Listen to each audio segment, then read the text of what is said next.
उनका एक ही लक्ष्य है कि जो भी सांसद आवाज उठा रहा है बीजेपी के खिलाफ या बीजेपी के जो नाकामी है उसको उजागर कर रहा है, निकम्मेपन को उजागर कर रहा है, उसकी डबल इंजन की सरकार को एक्सपोज कर रहा है, उसे निलंबित कर दो। आज ये एक बेहद बड़ा राष्ट्रीय सुरक्षा का मुद्दा बन गया है मणिपुर। जो मणिपुर से हैवानियत भरी, बर्बरता भरी वीडियोस और फोटोग्राफ सामने आ रही हैं, उससे मुझे लगता है पूरे देश का दिल दहल गया है। आपने देखा कि कैसे एक कारगिल युद्ध के समय हमारे देश का एक जवान, एक सूबेदार जिसने देश के लिए लड़ाई लड़ी, देश की प्रभुता अखंडता की रक्षा करी, आज उसकी धर्म पत्नी को निर्वस्त्र करके जिस प्रकार से परेड कराया गया और छेड़छाड़ करी गई, उनके साथ कुकर्म किया गया,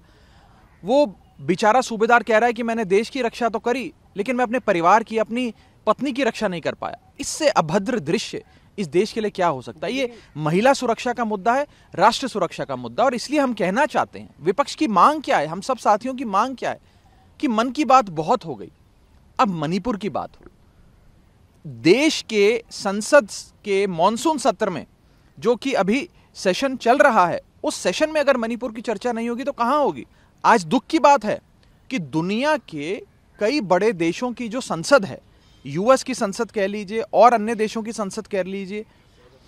वो संसद मणिपुर के मुद्दे पर गंभीर है, वो चर्चा करना चाह रही है। दुनिया के कई संसद भवनों में इस पर चर्चा हो भी गई है, लेकिन ये हमारे भारत देश का ही संसद है जिसमें मणिपुर पर चर्चा नहीं हो रही। आज के अखबार ये हमें बताते हैं कि मणिपुर में जो आग लगी थी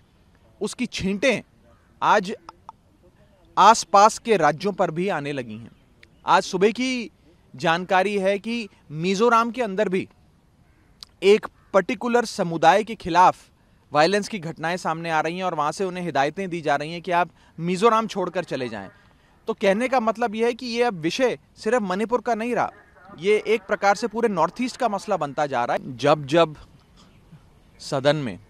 विपक्ष जनता की आवाज उठाना चाहता है, ज्वलंत मुद्दे पर बहस चाहता है और सरकार वो बहस से भागती है, तो इसी प्रकार के लोकतांत्रिक हथियार लोकतंत्र को मजबूत करते हैं। ये मैंने नहीं कहा, ये अरुण जेटली साहब, उस समय के राज्यसभा के लीडर ऑफ ऑपोजिशन, और सुषमा स्वराज जी, उस समय की लोकसभा की विपक्ष की नेता, उन्होंने ये बात कही थी कि इस प्रकार से विरोध दर्ज करा के सदन को ना चलने देना भी संसद को और देश के लोकतंत्र को मजबूत करता है और संसद को चलाने की जिम्मेदारी सरकार की होती है। ये मैं नहीं कह रहा, बड़े विद्वान, बड़े नेता, इस देश के लीडर ऑफ ऑपोजिशन के केंद्रीय मंत्री रहे अरुण जेटली जी और सुषमा स्वराज जी का कथन है। मैं बीजेपी के लोगों को ये कथन दिखाना चाहूँगा कि मैं उनको बस यही कहना चाहूँगा कि मणिपुर के अंदर केवल breakdown of law and order machinery ही नहीं हुआ है, केवल ब्रेकडाउन ऑफ कॉन्स्टिट्यूशनल मशीनरी ही नहीं हुआ है, मणिपुर के अंदर ब्रेकडाउन ऑफ ह्यूमैनिटी भी हो गया है। और मेरी हाथ जोड़कर विनती है केंद्र सरकार के तमाम मंत्रियों से, केंद्र सरकार से, कि भारत के संविधान का पालन करे, आर्टिकल 355 और 356 लागू करे और मणिपुर के गवर्नर के आह्वान पे, जो रोज चैनल पर आकर खुद कह रही हैं, अखबारों के माध्यम से कह रही हैं, इंटरव्यू देकर कह रही हैं कि मणिपुर जल रहा है, मणिपुर को बचा लो, तुरंत प्रभाव से एन बीरेन सिंह की भाजपा राज्य की मणिपुर सरकार को बर्खास्त कर